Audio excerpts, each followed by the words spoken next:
Template. What is it? Template file, and what I mean with template file.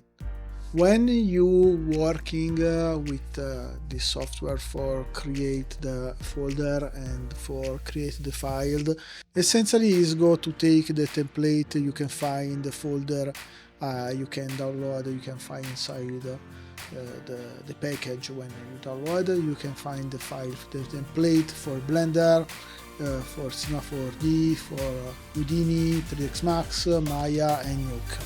Essentially that it's the copy, and then renamed, the software renamed automatically with the name of your folder you can create here. If you create the still frame, is create only one file without only the version, but if you create the sequence and shot, is create totally the name, the version, and the sequence and shot.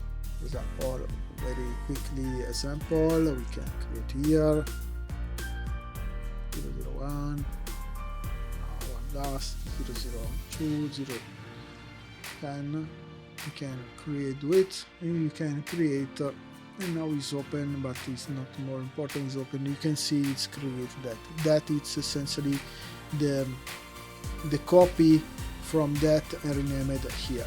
You can also create your template. You can create your template in the folder you want, where you want. You can just click here custom template, and you can just click browse and navigate inside your PC and take for example one file, and for example that for Blender, and you can use that for like the template you can copy inside your folder you created.